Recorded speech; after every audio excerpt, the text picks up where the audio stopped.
ঠিক কিনা? এগুলো বাদ দিয়ে এই ডিসেম্বর মাসে বাংলাদেশের সর্বাধিক জনপ্রিয় পত্রিকা আমার দেশ প্রকাশিত হচ্ছে ইনশাআল্লাহ। বাংলাদেশের সিংহপুরুষ মাহমুদুর রহমান, আল্লাহ পাক যেন তার নেক হায়াত দারাজ করেন। জোরে বলেন আল্লাহুম্মা আমিন। আপনাদের কাছে তিনি একজন সাংবাদিক কিংবা সাহিত্যিক এতটুকু পরিচয় থাকতে পারে, আমার কাছে তার পরিচয়টা ভিন্ন। 2013 সালে শাপলা চত্বর তৈরি হয়েছিল। 2013 সালে গোটা বাংলাদেশের মানুষ একজন আলেমের নেতৃত্বে এক হয়েছিল। গোটা জাতিকে ঐক্যবদ্ধ করার পেছনে সবচেয়ে বড় ভূমিকা যে পত্রিকাটি পালন করেছিল, সেই পত্রিকার নাম হচ্ছে আমার দেশ পত্রিকা। আজকে সে আমার দেশ পত্রিকা এই ডিসেম্বর মাসে আবার নতুন করে বাংলাদেশে সাপ্লাই হতে যাচ্ছে। আমার দেশ পত্রিকার সাথে দেশের মুসলমানেরা ছিল, দেশপ্রেমিকরা ছিল, ভারতের আগ্রাসন বিরোধী এই পত্রিকা পক্ষে গোটা জাতিকে থাকতে হবে। আপনারা কি প্রস্তুত আছেন ইনশাআল্লাহ? কারা কারা আছেন হাত দেখতে চায়। আমার দেশ পত্রিকাকে গ্রহণ করবেন, ডেইলি স্টার এবং প্রথম আলোকে নিষিদ্ধ করে দেবেন। বলেন না ইনশাআল্লাহ? হকারদেরকে বলে দেবেন তারা যেন আমার দেশ পত্রিকা বিতরণ করে।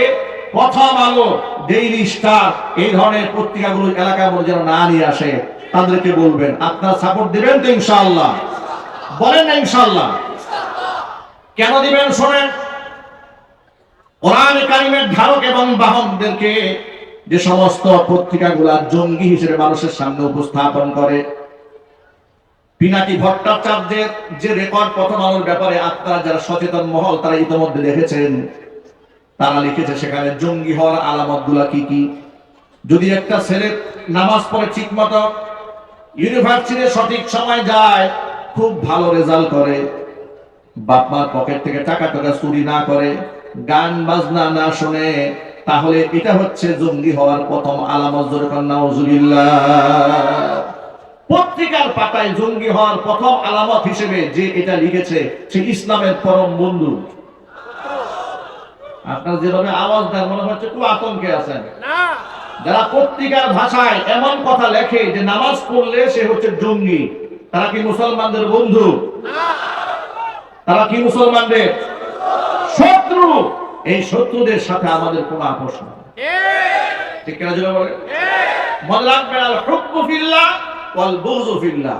কাউকে যদি আমরা ভালোবাসি আল্লাহর জন্যই ভালোবাসবো, কাউকে যদি আমরা ঘৃণা বলে প্রত্যাখ্যান করি সেটা আল্লাহর জন্য আমরা ঘৃণা বলে প্রত্যাখ্যান করব। আমরা কারো দালালি করি না, আমরা কোরআন এবং সুন্নাহর দালালি করি। ঠিক কিনা বলেন?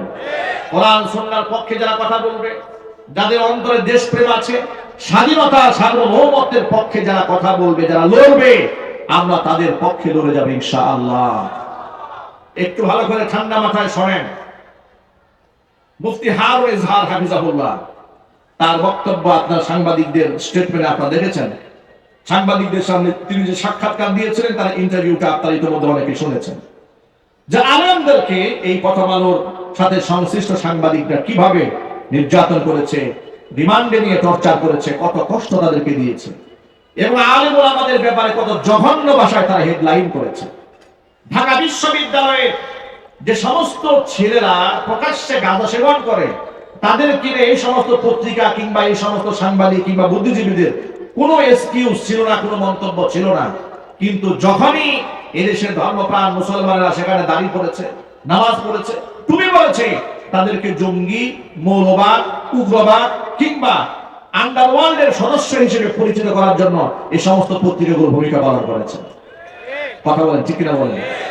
অথচ আপনাদের সকলকে বলবো, প্রিয় ভাইরা, আমার কাছে আপনার কাছে সবার আগে প্রথম পরিচয় হচ্ছে আমি একজন সাচ্চা মুসলমান।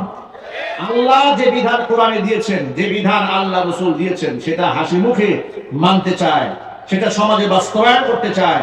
যদি এটা মানতে গিয়ে, বাস্তবায়ন করতে গিয়ে যদি প্রতিবন্ধকতার শিকার হই, প্রতিবন্ধকতা যারা সৃষ্টি করে তাদের বিরুদ্ধে আমরা লড়তে চাই। ইনশাআল্লাহ বলেন। আল্লাহ পাক যেন গোটা জাতিকে ঐক্যবদ্ধ বানায় দেন। জোরে করে আমিন। যে কথা বলতে চাচ্ছি সেটা হলো, আল্লাহ বলেন আর রহমান ওয়া আল্লামাল কোরআন, দয়াময় আমি আল্লাহ, আমার সবচেয়ে বড় দয়া বান্দাকে আমি কোরআন শিখিয়েছি। কোরআন শেখাবার কারণে কি হয়েছে একটু লক্ষ্য করেন। রাত যখন 2টা বাজে, রাত যখন 3টা বাজে, আপনার বিশ্ববিদ্যালয়ের ক্যাম্পাসগুলো একটু ঘুরে দেখবেন। 2:30 বাজে, 2টা বাজে, দেখবেন ইয়াং এবং তরুণ তরুণীরা ফেসবুক, হোয়াটসঅ্যাপ, ভাইবারে অন্যায় প্রেম আদান প্রদান করে, হারাম রিলেশনের সাথে জড়িত হয়ে যায়। কিন্তু একই বয়সের অসংখ্য ছাত্র ছাত্রী মাদ্রাসায় পড়ে, কসম আল্লাহ, বিশেষ করে যতগুলা কওমি মাদ্রাসা আছে, আবাসিক মাদ্রাসা, হাজার হাজার ছাত্র ছাত্রী সেখানে পড়াশোনা করে। একটু মাদ্রাসার মধ্যে রাত 3টা বাজে নজর দিবেন, 2:30 বাজে নজর দিবেন। আমার কথা আপনি শুধু শুধু কেন বিশ্বাস করবেন? হাটাদারি মঈনুল ইসলাম হাটাদারি মাদ্রাসা আপনি 3 দিনের জন্য মেহমান হয়ে যান, জামিয়া রহমানাতে মেহমান হয়ে যান, বাবুনগরে মেহমান হয়ে যান, পটিয়া মাদ্রাসায় মেহমান হয়ে যান, এই সমস্ত বড় বড় মাদ্রাসার মধ্যে মেহমান হয়ে 3 দিন অবস্থান করেন। রাত 3টা বাজে, 2:30 বাজে যে বয়সের যুবক যুবতীরা ফেসবুক, হোয়াটসঅ্যাপ, ভাইবারে অন্যায় প্রেম ভালোবাসায় নিজেরা একেবারে ডুবে যায়, ওই মুহূর্তে লক্ষ লক্ষ হাজার হাজার মাদ্রাসা ছাত্ররা তাহাজ্জুদের নামাজে দাঁড়িয়ে যায়। কোন প্রেসক্রিপশন দিয়ে মাদক বন্ধ করা যাবে না কোরআন ছাড়া। আমি আমার ভাষায় এই জন্য বলি, বুদ্ধিজীবীদের পরামর্শ নিয়ে রাষ্ট্র না চালিয়ে পরামর্শ নিতে হবে দেশ বরেণ্য আলেমদের কাছ থেকে। অন্তর্বর্তীকালীন সরকারকে অন্তরে অন্তঃস্থল থেকে মোবারকবাদ জানাচ্ছি তার এই সম্মানজনক সিদ্ধান্তের কারণে। গোটা রাষ্ট্র স্বাধীনতা সার্বভৌমত্ব যখন হুমকির মুখে পড়েছে, আমাদের পার্শ্ববর্তী দেশের আগ্রাসন যখন দেশের মধ্যে বাঘের মতো থাবা দিতে চেয়েছে, গোটা রাষ্ট্রের মূল্যবান সম্পদ এদেশের হযরত উলামায়ে কেরামের সাথে ডক্টর মোহাম্মদ ইউনূস একান্তে পরামর্শ নিয়েছে। ঠিক কিনা বলেন?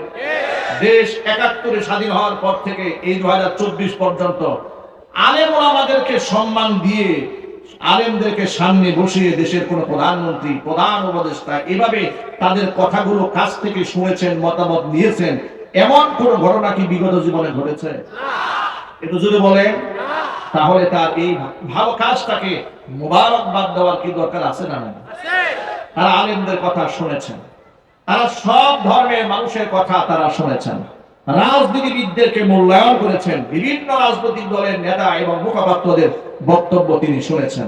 আমি বলবো ডক্টর মোহাম্মদ ইউনূসকে, আপনি যেমন আলেমদেরকে কাছে টেনেছেন, আপনাকেও মোবারকবাদ জানাচ্ছি। সাথে সাথে আপনি অবলীলায় তাফসীর মাহফিলগুলো উইদাউট পারমিশন, ধারা থেকে কোনো প্রকারের পারমিশন ছাড়া আপনি কোরআন দিয়ে সুযোগ তৈরি করে দিয়েছেন। আপনাকে অন্তঃস্থল থেকে মোবারকবাদ জানাচ্ছি। সাথে সাথে আপনার এই কাজকে আরো একটু পূর্ণতায় নেওয়ার জন্য বলছি, এই দেশের বুদ্ধিজীবীদের তালিকায় প্রথম সারিতে দেশের বিজ্ঞ, মুহাক্কিক, মুদাক্কিক, দক্ষ আলেমদের নাম উঠায় দেন। দরকার আছে না নাই? আরো জোরে বলে আছে না নাই? ফায়দা কি হবে শোনেন। দেশে বড় বড় মাদ্রাসাগুলো হাজার হাজার, ২,০০০, ৫,০০০, ১০,০০০ ছাত্র যেখানে আবাসিক থাকে, ওই সমস্ত মাদ্রাসার ভেতরে আপনি যদি একেবারে চিরুনি অভিযানও চালান, মাদ্রাসার কোন ছাত্র, কোন শিক্ষক একজনকেও মাদকের সাথে জড়িত পাবেন না। আওয়াজ আমি সকলের কাছ থেকে শুনতে চাই। যদি মিথ্যা হয় আপনি দাঁড়িয়ে বলবেন, তাহলে আমি আপনার সাথে ইনশাআল্লাহ এই ব্যাপারে যৌক্তিকভাবে আপনি দাবির মোকাবেলা করতে পারেন। আপনি হৃদয়ের গভীর থেকে শ্রদ্ধা নিবেদন করে সত্যকে হাসি মুখে স্বীকার করে বলুন, মাদ্রাসার কোন একটা ছাত্রের হাতে আপনি সিগারেট পাবেন, গাঁজা পাবেন? যেখানে সিগারেট তো আপনার গাঁজা, আফিম, হেরোইন তো দূরের কথা, সামান্য সিগারেট পর্যন্ত যারা স্পর্শ করে না। আমার প্রশ্ন হচ্ছে, গোটা সমাজ ব্যবস্থার মধ্যে এত মাদক, এত সন্ত্রাসী, এত গুন্ডা, এমন নোংরা সমাজের ভেতরে থেকেও একটি প্রতিষ্ঠানের মধ্যে তার প্রধান প্রিন্সিপাল মুহতামিম সাহেব এতগুলো ছাত্রকে মাদক মুক্ত রাখলেন কি করে? এটা হলো প্রশ্ন। ঠিক না বলেন? আমাদের দেশে মাদকের ব্যাপারে একটা আইন আছে। ২০২১ সালে স্বৈরাচারী সরকার আইন করেছে। আইন কি? আইনটা হচ্ছে এই, যদি কোনো ছেলের বয়স ২১ বছর হয়ে যায়, ছেলে মেয়ের বয়স, তারা প্রাপ্তবয়স্ক। এই প্রাপ্তবয়স্ক ছেলে মেয়ে যদি সরকারের কাছে মদ পান করার পারমিশন চান, তাহলে সরকার বিবেচনা করে তাকে মদ পান করার লাইসেন্স দিতে পারেন। আর পুরো মহল্লায় যদি লাইসেন্স প্রাপ্ত ১০০ মদখোর থাকে, তাহলে তারা যদি ট্রেড লাইসেন্স চান যে আমরা এলাকায় একটা মদের বার খুলতে চাই কিংবা দোকান দিতে চাই, তাহলে তিনি মদের দোকানও দিতে পারবেন। কেন? দেখেন, একটু লক্ষ্য করেন। এই সেনাবাহিনী যখন কিছুদিন আগে যৌথ অভিযান পরিচালনা করছিল, ঢাকা শহরে একটা প্রাইভেট কার আটকাবার পরে দেখে প্রাইভেট কারের মধ্যে অনেক মদের বোতল আছে, একটা মহিলা মদ্যপান করছে। সেনাবাহিনীর অফিসার যখন তাকে ধমক দিয়েছে, আপনি মাদক নিয়ে যাচ্ছেন কোথায়, মহিলা সাংবাদিকদের সামনে কি বলেছিল? আমার তো লাইসেন্স আছে। খুব ভালো করে শোনেন, ওই যে আপনাদেরকে বললাম 21 বছর বয়সে লাইসেন্স দেওয়া যায়। সে সেনাবাহিনী অফিসারকে জোর গলায় বলছে, আপনারা আমাকে হ্যারাসমেন্ট করছেন কেন? আমি মদ খাচ্ছি, আমার পকেটের টাকায় খাচ্ছি, আমার হাতে লাইসেন্স আছে। চিন্তা করেছেন? চুরি তো চুরি, সিনা চুরি। মদ আল্লাহ করলেন হারাম, বান্দা লাইসেন্স দেয় কি করে? আপনাদের আওয়াজ নাই। মদ কি হুজুররা হারাম করেছে? মদ কে হারাম করেছেন? তাহলে মানুষ লাইসেন্স দিল কি করে? এই আইন কি করে তৈরি হলো? এই আইন কারা তৈরি করলো? আমি আপনাদেরকে বলি, ওদের জিজ্ঞেস করলে ওরা বলে যে মাদক তো নিষিদ্ধ করা যাবে না, মুসলিমরাও দেশে থাকে, মাদক নিয়ন্ত্রণ আইন করা উচিত। এই জন্য ওরা নিয়ন্ত্রণ আইন করেছে। নিয়ন্ত্রণ মানে কি? নিয়ন্ত্রণ মানে হচ্ছে মদ যদি কেউ হোটেল সালাদিয়াতে খায় তাহলে হারাম, কিন্তু মদ যদি কেউ 5 স্টারে খায় তাহলে এটা মুস্তাহাব। কথা বলছি কিনা বলেন? ওপেনে আপনি দেখবেন 5 স্টার হোটেলগুলোতে যাবে, বাইরে যাবে, সুন্দর আপনাকে পরিবেশন করছে মদ, একেবারে গ্লাসে গ্লাসে টুকা দিয়া মদ্য সেবন করছে, হুইস্কি পান করছে, কি মজা! মানে ওখানে এগুলো সব হালাল, আর গরিবরা খাইলেই এটা হারাম। এই ভণ্ডামি বাদ দিতে হবে। 1500 বছর আগে কোরআনে কারীমের আয়াত নাযিল করে আল্লাহ বলেছেন, ইয়া আইয়ুহাল্লাযীনা আমানু ইন্নামাল খামরু ওয়াল মাইসিরু ওয়াল আনসাবু ওয়াল আজলামু রিজসুম মিন আমালিশ শাইতান ফাজতানিবুহু লাআল্লাকুম তুফলিহুন। হে ইমানদারগণ, 4টি জিনিস হচ্ছে শয়তানের নাপাক কর্মকাণ্ড পরিহার করতে হবে। 1 নাম্বার হচ্ছে ইন্নামাল খামর, 1 নাম্বার হচ্ছে মদ, 2 নাম্বার হচ্ছে জুয়া, 3 নাম্বার হচ্ছে মূর্তি, 4 নাম্বার হচ্ছে ভাগ্য নির্ধারণকারী তীর। এগুলা হচ্ছে শয়তানের নাপাক কর্মকাণ্ড, ফাজতানিবুহু পরিহার করতে হবে। তাহলে মদকে পরিহার করার জন্য, ছেড়ে দেওয়ার জন্য নির্দেশ দান করেছেন কে? আল্লাহ। মদকে করলেন হালাল, বান্দা দিচ্ছে সার্টিফিকেট। বান্দা কি দিচ্ছে? সার্টিফিকেট দিচ্ছে। এই জন্য বান্দার সার্টিফিকেট দেওয়ার কারণে দেশে অসংখ্য মদখোর তৈরি হয়েছে। কিন্তু মাদ্রাসাগুলোর মুতামিম সাহেবরা সন্তানদেরকে নিজের সন্তান তুল্য আদর করে, স্নেহ করে, সোয়াব করে, কোরআন শিখিয়ে, হাদিস শিখিয়ে তাদের মধ্যে ক্ষুধা ভীতি এমন ভাবে ঢুকিয়ে দিয়েছে, আপনি যদি একজন মাদ্রাসা শিক্ষায় শিক্ষিত, কোরআন শিখেছে এমন কোন ব্যক্তিকে হত্যা করেন, এরপর তাকে মদ খাওয়াতে পারবেন না। ঠিক কিনা জোরে বলেন? এই জন্য আমি বলেছি, বুদ্ধিজীবীদের কাতারে আলেমদেরকে বসিয়ে দিন, আলেমদের পরামর্শ নিন। গোটা দেশকে মাদক মুক্ত করা সময়ের ব্যাপার।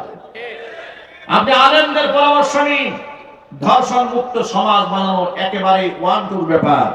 কথা বলেন ভাই, ঠিক কিনা বলেন? আমরা কি এদেশের আলেমদেরকে মূল্যায়ন করতে পারবো না ইনশাআল্লাহ? জোরে বলুন ইনশাআল্লাহ। এবার আপনারা বলুন, আলেমরা কি আসলে রাষ্ট্রের বোঝা? আরো জোরে বলেন, রাষ্ট্রের বোঝা?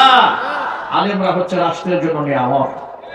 বরং এই আলেম ওলামারা রাষ্ট্রের যে কোনো ক্রাইসিস মোমেন্টে, ক্লান্তি লগ্নে, সেটা দুনিয়াবি ব্যক্তি হোক, অন্য কোনো ব্যাপারেই হোক, যখনই কোনো মুসিবতের সম্মুখীন হয়েছে, আলেমরা একেবারে ভাই ভাই মিলেমিশে একাকার হয়ে মানুষের সাহায্যের জন্য সবার আগে হাত বাড়িয়ে দিয়েছে এই দেশের ওলামারা। কথা বলেন ঠিক কিনা? আল্লাহ রাব্বুল আলামিন কোরআন শিখিয়ে বান্দার উপরে সবচেয়ে বড় দয়াটা করেছেন। ওই কোরআন শিক্ষা আল্লাহ তাআলা আমাদের জন্য ফরজ করে দিয়েছেন। উপস্থিত সকল ভাইদেরকে বলছি, তাহলে কোরআন শিক্ষায় শিক্ষিত হওয়ার কারণে হাজার হাজার কওমি মাদ্রাসার ছাত্র এবং ছাত্রীরা, উস্তাদেরা মাদক মুক্ত জীবন গড়তে সক্ষম হয়েছে। তাহলে সেই কোরআন শিক্ষার দরকার আমাদের সকলের জন্য আছে না নাই? আমরা সকলে কোরআন কারিমের ছাত্র হতে চাই। রাজি আছেন না ইনশাআল্লাহ? কারা কারা রাজি? হাত দেখি তো ভাই ইনশাআল্লাহ। আমরা নিজেরাও কোরআন পড়ব, সন্তানদেরকেও আমরা কোরআন পড়াবো। আমরা বলি ইনশাআল্লাহ। কোরআন নিয়ে বাঁচতে চাই, কোরআন নিয়ে মরতে চাই। কোরআন বক্ষে ধারণ করে কোরআনের ভালোবাসা নিয়ে হাসরের ময়দানে দাঁড়াতে চায়। আল্লাহ পাক যেন আমাদেরকে কবুল করেন, জোরে করেন আমিন। আল্লাহর পথে চলা, আল্লাহর কথা বলা আল্লাহ তাআলা আমাদের সকলের জন্য সহজ বানায় দেন।